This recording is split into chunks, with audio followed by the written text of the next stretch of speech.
Olá pessoal, bem-vindos a mais uma aula do curso de antibiótico terapia do professor Sérgio Araújo. Aqui na tela nós já podemos ver o tema da aula de hoje. Na aula de hoje vai ser a aula de número 11. Nós vamos falar sobre o uso de antibióticos em pacientes hepatopatas. Mas Inicialmente, deixe eu me apresentar. Eu me chamo professor Sérgio Araújo. Nós podemos ver aqui na tela alguns dos meus contatos nas minhas redes sociais, no LinkedIn, no Twitter e também no Instagram. Vocês também podem entrar em contato comigo através do e-mail, né? Nós podemos ver o meu e-mail na parte inferior esquerda desse slide. E se você estiver vendo esta aula em uma plataforma que permita fazer um comentário, não se esqueça de deixar seu comentário, não se esqueça de deixar também a sua dúvida. Ela será muito importante, não apenas para você, mas quaisquer outras pessoas que também estejam assistindo essa aula, elas podem se beneficiar da dúvida que você tem. Além disso, nós podemos ver aqui um QR Code na tela. Esse QR Code ele vai apontar para o meu canal no YouTube, o Posologia. Lá eu posto aulas todas as semanas, são vídeos inéditos, muitas vezes são vídeos ou temáticas de atualizações do mundo da farmacologia. Então, se você quiser se inscrever no canal, basta ir no canal Posologia, aponte o seu celular para esse QR Code, ele automaticamente direcionará você para o canal. Mas qual é o conteúdo da nossa aula de hoje? O que é que nós veremos? O primeiro ponto é que nós falaremos sobre pacientes que têm insuficiência hepática e que precisam usar antibióticos. Então, o primeiro ponto que precisamos discutir nessa aula é relembrar o metabolismo de fármacos, porque a grande maioria dos fármacos, eles são metabolizados através do fígado. E nos pacientes hepatopatas, o fígado, na maioria das vezes, ele está pelo menos subfuncional e os pacientes sofrerão, ou melhor, a sua terapêutica sofrerá com o mau funcionamento desse órgão. Então precisamos relembrar como é que os fármacos, principalmente focando nos antibióticos, como é que os fármacos eles são metabolizados pelo fígado e qual o impacto que esses fármacos sofrerão em um paciente com hepatopatia. O segundo ponto que discutiremos nessa aula é uma exemplificação de fármacos que são metabolizados no fígado ou no intestino. Professor, mas o fármaco também pode ser metabolizado no intestino? Sim. De que forma? Alguns fármacos eles precisam dos sais biliares para serem metabolizados. Eles precisam dos sais biliares para serem eliminados. E nessa conjugação, os antibióticos, alguns deles são capazes de serem eliminados pelos sais biliares, juntamente com os sais biliares, e é justamente na microbiota normal onde essa desconjugação vai acontecer e o antibiótico poderá então ser eliminado. Então nós conheceremos quais antibióticos precisam dessa conjugação para serem eliminados e quais antibióticos serão eliminados após metabolismo hepático. Faremos essa distinção. O terceiro ponto é quais alterações nos antibióticos que ocorrem em pacientes hepatopatas. Então, se o paciente ele tem uma insuficiência hepática, algumas alterações podem ocorrer. Será que o paciente precisa ajustar a dose? Será que o paciente precisa ajustar o intervalo entre as doses? Será que o paciente não precisa fazer ajuste nenhum, mesmo o paciente tendo hepatopatia grave? Nós veremos nessa aula também esse ponto importante. O quarto ponto que veremos nessa aula são as alterações indiretas que ocorrem na maioria dos antibióticos. Qualquer antibiótico vai sofrer um impacto se o paciente tiver uma insuficiência hepática. Isso significa dizer que alguns dos impactos não serão diretos, não serão relacionados com o metabolismo do antibiótico, mas serão relacionados com o que o fígado produz e que o antibiótico vai precisar interagir em algum momento, né, da sua farmacocinética para que ele produza a sua ação farmacológica. E o nosso último ponto dessa aula serão os antibióticos que dependem de secreção biliar. Eu falei para vocês que um dos mecanismos de eliminação, de metabolismo dos antibióticos é a secreção biliar. Quais são esses antibióticos? Como é esse mecanismo? Quantos por cento do antibiótico é eliminado através desse mecanismo de secreção tubular? Isso nós também veremos na aula de hoje. Mas nós podemos ver que o fígado, que é o órgão central e o objetivo principal dessa aula, o paciente com hepatopatia vai ter uma disfunção desse órgão. E como nós vimos anteriormente, a grande maioria dos fármacos e os antibióticos se incluem nessa grande maioria dos fármacos, eles são metabolizados pelo fígado. Mas aqui nós temos uma pergunta. Você sabe como os antibióticos são metabolizados? Você sabe quais são os critérios que levam a um antibiótico ser metabolizado, passar por uma fase, ser eliminado por secreção biliar? Quais são as características que esse antibiótico precisa ter para que essa eliminação aconteça pelo fígado? Isso é o que nós veremos mais adiante.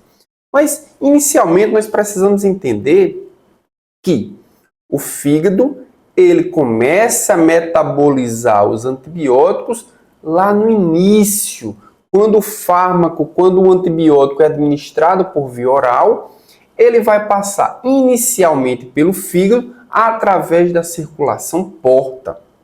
E aí, se o paciente tiver alguma insuficiência hepática, esse antibiótico que vai passar pelo fígado, que foi administrado por via oral, ele já vai sofrer um impacto nas concentrações, ele já vai sofrer um impacto na sua biodisponibilidade inicialmente. Se ele passa pelo fígado e o fígado não consegue metabolizar ele na mesma taxa que metabolizaria se não houvesse uma insuficiência hepática, obviamente as concentrações desse antibiótico serão maiores. Aí você poderia perguntar, professor, mas para um antibiótico ter concentrações maiores, isso não é bom? Sim e não. Vai ser muito bom para a resolutividade da infecção, mas ao mesmo tempo vai ser ruim se aquele antibiótico tiver algum grau de toxicidade.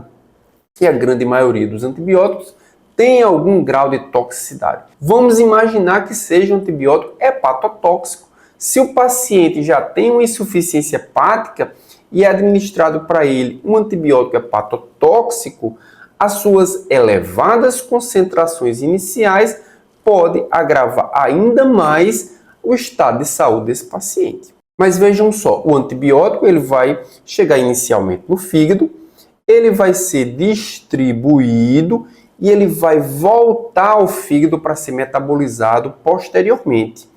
E qual é o objetivo principal desse metabolismo, desse segundo metabolismo? É para que ele ganhe uma hidrossolubilidade suficiente para que ele seja eliminado por via renal. E aqueles que não são eliminados por via renal também precisam voltar ao fígado para serem conjugados com os sais biliares, para serem eliminados por via intestinal, por metabolismo microbiano intestinal. Então, de qualquer forma, ele vai ter que voltar ao fígado. E aí nós temos 3 rotas para os antibióticos. Ou eles vão passar por uma reação enzimática de fase 1, e aí se o paciente ele tem uma insuficiência hepática, ele pode ter também uma diminuição dessa atividade enzimática. Ou esses antibióticos eles podem passar por uma reação enzimática de fase 2. A gente vai ver a diferença entre elas. Ou como nós vimos anteriormente, eles podem sofrer metabolismo intestinal.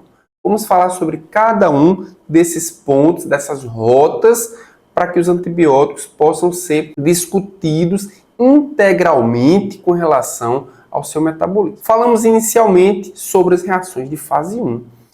Quais são as reações de fase 1? São reações de oxidação e de redução. Qual é o objetivo principal dele? É adicionar agrupamentos químicos que vão fazer com que aquela estrutura molecular do antibiótico ganhe uma hidrossolubilidade e, portanto, seja mais facilmente eliminada por via renal. Só que ao adicionar novos grupamentos químicos, podemos estar também adicionando grupamentos reativos, podemos estar adicionando funcionalidades químicas diferentes. Quem é que faz essa adição, essa oxidação, essa redução? São enzimas do citocromo P450 do microsomo que fica dentro do hepatócito. Então, se o paciente tem redução no número de hepatócitos, fatalmente ele vai ter redução também das reações de fase 1. Fatalmente ele vai ter redução dos microsomos que contêm essas enzimas do grupamento P450.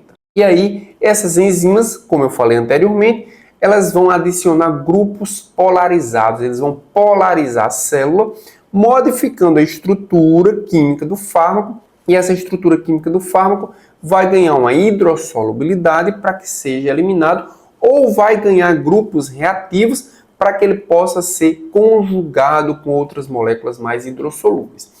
Mas um ponto importante aqui que eu quero destacar para vocês é que nessa modificação química, alguns antibióticos que não têm atividade farmacológica são chamados de profármacos. Eles podem ganhar essa estrutura química, eles podem ganhar esse grupamento químico, ganhando, portanto, uma atividade farmacológica. Então, podemos transformar profármacos em fármacos ativos. E aí nós já podemos destacar que se o paciente tem uma insuficiência hepática, ele pode ter também uma deficiência em ativar esses antibióticos. E se o antibiótico precisa passar por esse processo de ativação celular, ele não vai ter atividade farmacológica para atuar sobre as bactérias que estão causando a infecção.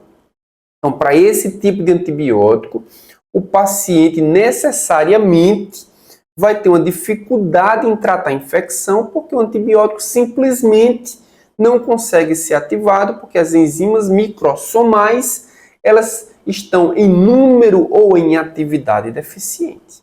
A segunda rota são as reações de fase 2. As reações de fase 2 são reações de conjugação ou de hidrólise. Então, o que nós esperamos dessas reações de fase 2 é que haja uma alteração no tamanho da molécula. Ou na conjugação, essa molécula é acrescida, ou na hidrólise, essa molécula ela é diminuída, mas vai haver um tamanho, mas vai haver uma alteração no tamanho molecular. Qual é o objetivo das reações de fase 2? Tem dois objetivos. Primeiro, é inativar o metabólito. Enquanto que nas reações de fase 1, necessariamente a molécula não é inativada, em alguns casos ela é ativada, o profármaco é ativado, nas reações de conjugação, nas reações de fase 2, a molécula sempre vai ser inativada, porque vai ser adicionada a uma estrutura molecular completamente diferente. Um outro objetivo é o quê? Aumentar a solubilidade, assim como aconteceu com as reações de fase 1, de modo a aumentar a sua secreção na urina ou na bile. Então, adicionar uma nova molécula vai fazer com que essa molécula ou seja eliminada mais facilmente pelo rim, ou ao ser conjugado com os sais biliares, vai facilitar a eliminação intestinal desse antibiótico. Então, as reações de fase 2 é a forma de eliminação de moléculas pequenas. As moléculas que têm até 200 kilodaltons normalmente precisam de uma conjugação para ganhar um arcabouço para ser eliminado ou por via renal ou por via biliar. Já a eliminação por via intestinal, ela acontece com a conjugação com os sais biliares. Então, os antibióticos são conjugados com os sais biliares e eliminados por via intestinal. Ao chegar no intestino, algumas bactérias da microbiota normal vão promover a desconjugação, consequentemente, aquele antibiótico desconjugado vai ser eliminado com as fezes, mas aquele que não sofreu a desconjugação vai retornar para a circulação sistêmica. É o que se chama de recirculação enterohepática. E essa recirculação enterohepática faz com que os antibióticos tenham uma ação, um tempo de ação muito superior, porque apenas aproximadamente 5% de todo o antibiótico conjugado vai ser desconjugado, vai ser eliminado com as fezes, e 95% vai retornar à circulação sistêmica para ter uma ação farmacológica mais uma vez. O tipo de molécula que sofre a eliminação biliar são as moléculas de tamanho molecular grande, são aquelas moléculas que apresentam um peso molecular superior a 200 kilodaltons, enquanto que as moléculas pequenas sofrem reação de fase 2, a eliminação por conjugação biliar envolve principalmente moléculas grandes acima de 200 kilodaltons. Então, considerando essas três rotas, os antibióticos, ao chegarem no fígado, a depender de algumas características que eles possuem, eles podem ser eliminados por via biliar, podem ser eliminados por via hepática, principalmente fase 1, fase 2 e posteriormente por via renal. Vamos entender um pouquinho melhor sobre essas características.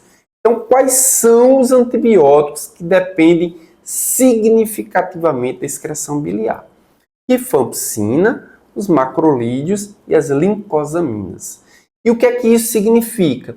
Significa dizer que para esses antibióticos a insuficiência hepática vai ser muito impactante. Se houver uma obstrução biliar, isso vai impactar na terapêutica desses antibióticos. Ou seja, para pacientes que têm algum grau de hepatopatia, esses antibióticos normalmente vão precisar de ajustes. Nós temos também os antibióticos na qual a via biliar é uma via alternativa de eliminação. É o que acontece com a ampicilina, é o que acontece com as sulfonamidas. Ampicilina e sulfonamidas são eliminados por via biliar apenas quando a via renal ela não funciona muito bem. Então, nós precisamos nos preocupar apenas se o paciente tiver uma insuficiência renal, e aí a ampicilina e sulfonamidas vão ser eliminados também por via biliar, e se o paciente tiver hepatopatia, aí nós teremos, obviamente, alguns problemas de eliminação. Também as penicilinas, as cefalosporinas, os carbapenêmicos e os monobactâmicos são eliminados por via renal de forma inalterada e não tem restrição em pacientes hepatopatas. Então, para esses antibióticos, para o paciente que tem algum tipo de hepatopatia, mesmo que seja uma hepatopatia grave, para esses antibióticos não há restrição nenhuma, não há com que se preocupar, pelo menos de forma direta. A gente vai ver que de forma indireta todos os antibióticos podem ser impactados, mas de forma direta, penicilinas, cefalosporinas, carbapenêmicos e monobactâmicos são eliminados principalmente por via renal, são eliminados de forma inalterada, ou seja, não sofrem metabolismo, não dependem do fígado para sofrer metabolismo, então pacientes hepatopatas não são um grande problema para esses antibióticos. E nós temos também que as quinolonas sofrem extensa metabolização hepática. Então, se elas sofrem extensa metabolização hepática, tanto através da oxidação como através de conjugação, são antibióticos que a gente precisa fazer algum ajuste se o paciente tem alguma insuficiência hepática. Então, precisam de ajuste posológico apenas em pacientes hepatopatas graves. Então, se o paciente tem hepatopatia leve, se o paciente tem hepatopatia moderada, normalmente para as quinolonas, ajuste nenhum é necessário. Mas se ele tem uma hepatopatia grave, pelo metabolismo hepático central das quinolonas, há necessidade de um ajuste posológico. Então, nós precisamos fazer a seguinte pergunta. Que mudanças ocorrem em pacientes com insuficiência hepática que precisam fazer uso de antibióticos? Alguns pacientes que têm algum grau de insuficiência hepática vai precisar usar um antibiótico porque tem uma infecção grave. Que alterações, que ajustes precisamos fazer na posologia para esse tipo de paciente? É isso que nós vamos entender agora nessa aula. Então, mudanças por causa da insuficiência hepática. Independentemente do grau de metabolismo hepático, todos os antibióticos irão sofrer algum impacto. Mas é claro que nós temos dois grupos de antibióticos que têm ações completamente diferentes. Aqueles antibióticos que sofrem extenso metabolismo hepático, e esses de fato dependem do funcionamento do fígado, e aqueles antibióticos que sofrem baixo metabolismo hepático.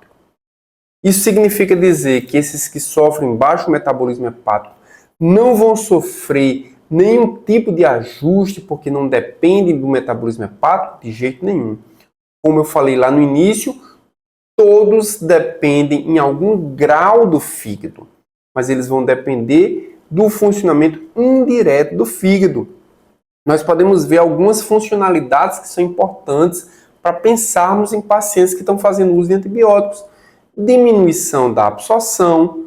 Professor, mas você falou que o fígado ele metaboliza os antibióticos. Como é que o fígado vai agir na absorção de antibióticos? Veremos mais adiante, mas como nós podemos ver, alguns antibióticos vão sofrer uma diminuição da sua absorção em função do mau funcionamento do fígado. Aumento da meia-vida, principalmente para aqueles que sofrem extenso metabolismo hepático. Aumento da biodisponibilidade. Professor, você disse que se o fígado está funcionando mal, aqueles antibióticos que sofrem metabolismo de primeira passagem hepática não vão sofrer. E aí nós temos, claro, aumento da biodisponibilidade. E aumenta a fração livre. Como assim, professor? Fração livre não depende das proteínas plasmáticas, principalmente a albumina?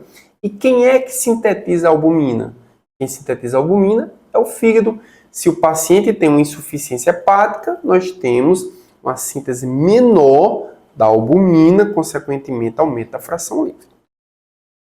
Então vamos começar falando daqueles antibióticos que serão impactados por dependerem do metabolismo hepático. São aqueles que de fato são metabolizados pelo fígado, são metabolizados pelo fígado através das reações de fase 1 ou reações de fase 2. Então, para esses antibióticos, há necessidade de ajuste da dose. Para esses antibióticos, há necessidade de diminuição da dose, porque eles vão sofrer certamente um aumento da sua concentração em função da diminuição da atividade das enzimas microsomais, em função da diminuição da atividade das enzimas conjugadoras. Então nós temos redução do metabolismo de primeira passagem hepática, consequentemente aumento da biodisponibilidade, excreção renal prejudicada. Por que excreção renal prejudicada? Porque o que eu falei para vocês é que o fígado vai funcionar polarizando, tornando mais solúveis em água as moléculas que são lipossolúveis. E vários antibióticos são lipossolúveis. Então, ao passar pelo fígado, essas moléculas vão se tornar mais hidrossolúveis, consequentemente vão ser eliminadas pelo rim. Se o fígado não consegue fazer isso de forma apropriada, certamente vai prejudicar a excreção renal. E também nós temos uma reduzida atividade das enzimas ou da atividade enzimada citocromo P450. Esses três pontos vão fazer com que haja necessidade de reduzir a dose para aqueles antibióticos que sofrem um extenso metabolismo hepático, porque eles vão depender do metabolismo de primeira passagem hepática, eles vão depender da solubilização para eliminação renal e eles vão depender das reações de fase 1 e de fase 2, lá que acontece no citocromo P450. E existem também outras respostas que o fígado dá, que são respostas indiretas. Então, indiretamente, o fígado vai impactar na ação de todos os antibióticos, independentemente do grau de metabolismo hepático. O que é que vai acontecer? O fígado vai produzir edema intestinal.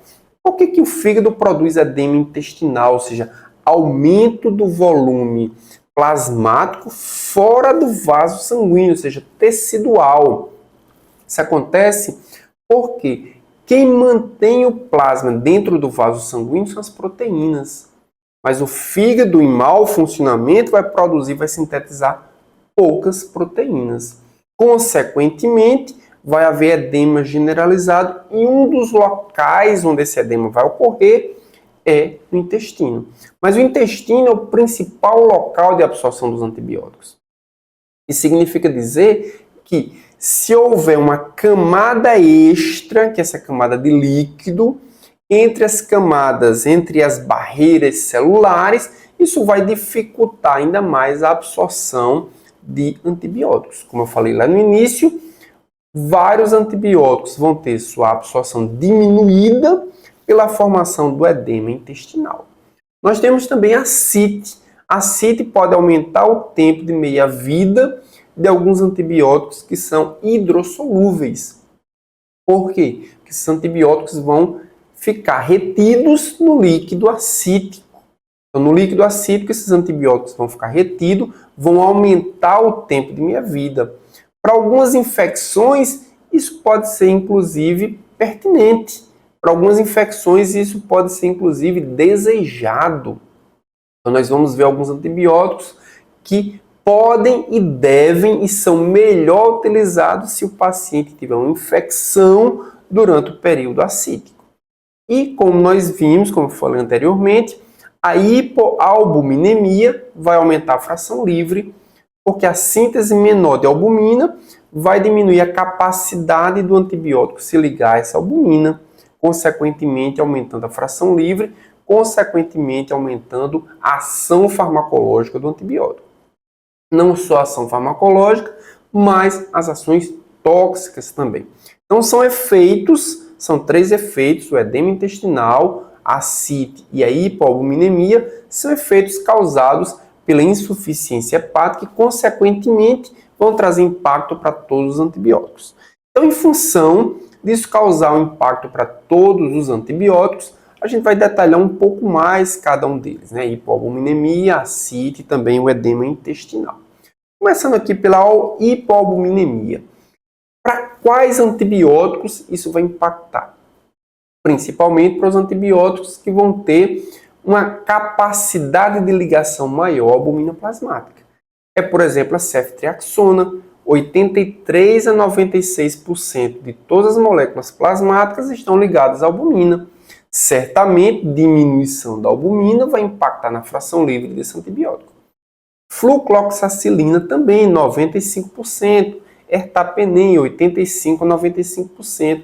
E feropenem, 96 a 99%. Aumentar a fração livre é excelente para o ponto de vista de ação terapêutica. Mas vamos lembrar que todos esses antibióticos têm algum grau de toxicidade, produz alguma reação adversa. Então, aumentar a fração livre significa aumentar a probabilidade desse antibiótico também causar reações adversas. Já com relação à CIT, a CIT eu falei para vocês, aumenta o tempo de ação de alguns fármacos, alguns antibióticos que são hidrossolúveis. Isso significa dizer que para algumas infecções, esses antibióticos são inclusive apropriados. Por exemplo, antibióticos que têm bom nível terapêutico, tempo de ação em infecções acompanhadas de acite. Quais são aqueles que devem ser utilizados em infecções? Porque eles têm uma ação tóxica muito baixa, mas podem ter sua ação terapêutica ampliada. É a cefotaxima, que tem um índice terapêutico amplo, significa que ele vai ser pouco tóxico. A amoxicilina com clavulonato, que tem a secreção tubular renal, ou seja, pode ser eliminado mais facilmente por secreção, também tem uma ação tóxica muito baixa. Ciprofloxacino e os carbapenêmicos, eles não precisam de ajustes em paciente com ascite. Vai aumentar o seu tempo de ação, mas também são mais facilmente eliminados e tem um índice terapêutico muito alto. E com relação ao edema intestinal, todos os antibióticos são impactados com redução da absorção e, consequentemente, da biodisponibilidade, porque é criada uma camada extra, uma camada de líquido no intestino que vai dificultar a passagem do antibiótico do lumen intestinal para a circulação sistêmica. E os antibióticos que dependem de secreção tubular? Quais são esses antibióticos que dependem de secreção tubular? Então nós temos a ceftriaxona. E o que é que eu falei para vocês? Os antibióticos que dependem de secreção tubular são aqueles antibióticos com tamanho molecular grande, acima de 200 Dalton. Eles se conjugam com os sais biliares, são eliminados no intestino. No intestino eles sofrem uma desconjugação pela microbiota normal. Aquele antibiótico desconjugado é eliminado, aquele não desconjugado volta para a circulação sistêmica.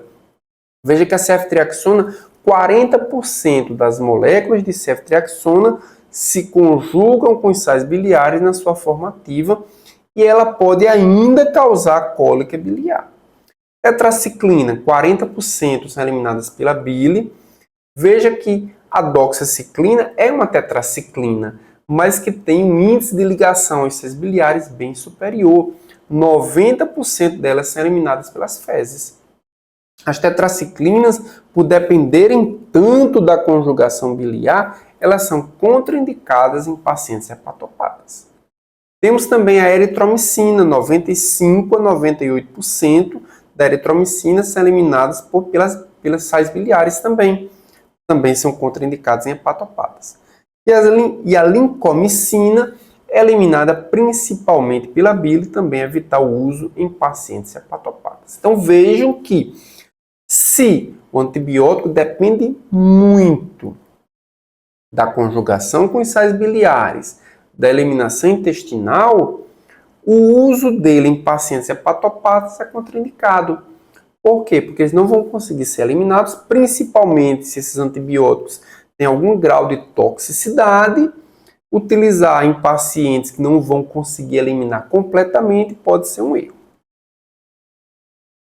E aqui nós temos uma tabelinha onde nós podemos ver o uso de antibióticos em pacientes hepatopatas e a gente dividiu em várias colunas aqueles que são pouco metabolizados no fígado, ou seja, aqueles antibióticos que não dependem do metabolismo hepático, eles são eliminados quase que integralmente ativos, quase que inalteradas a sua estrutura química. É a penicilina G, é a ampicilina, é a cefalexina, é o imipenem, é a gentamicina, é a vancomicina, é a doxiciclina, ciprofloxacino, lomefloxacino e também ciprofloxacino, mais uma vez repetir o mesmo antibiótico. Mas esses antibióticos, eles não sofrem metabolismo hepático, são eliminados quase que integralmente por via renal, e aí para esses antibióticos, o uso dele em pacientes hepatopatas, há uma necessidade de poucos ajustes, muitas vezes apenas para suprir os impactos causados de forma indireta.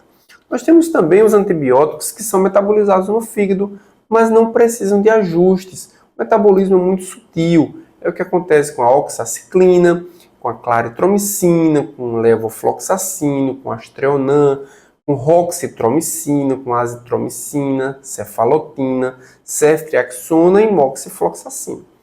Todos esses antibióticos, apesar de sofrerem metabolismo hepático, esse metabolismo é suave, é muito leve, então não há necessidade de ajuste. Os ajustes começam a ser necessários principalmente com essa terceira coluna. São metabolizados extensamente no fígado e são antibióticos que têm algum grau de toxicidade. Então, para esses antibióticos, há necessidade de ajuste posológico, diminuição da dose, por exemplo. É o caso da eritromicina, da lincomicina, do cloranfenicol, tetraciclina e perfloxacina. E, finalmente, nós temos os antibióticos contraindicados para os hepatopatas. São aqueles que dependem, por exemplo, da conjugação com os sais biliares, que dependem extensivamente do metabolismo microsomal hepático, que, se não forem eliminados, podem ser tóxicos e, por isso, eles precisam ter um paciente, o paciente precisa ter um funcionamento normal do fígado. É o caso das tetraciclinas, sulfonamidas, rifampicina, isoniazida e também a pirazinamida. E o que é que nós vamos ver na nossa próxima aula? Olha, aula de número 12, a aula vai falar sobre o uso de antibióticos em pacientes idosos. Então não percam a nossa próxima aula, vamos falar sobre o uso de antibióticos em pacientes idosos, quais são os ajustes, quais são as necessidades de alteração, quais são os cuidados que a gente precisa ter para esse paciente. Não percam a nossa próxima aula do curso de antibiótico terapia, antibióticos em pacientes idosos. Até lá!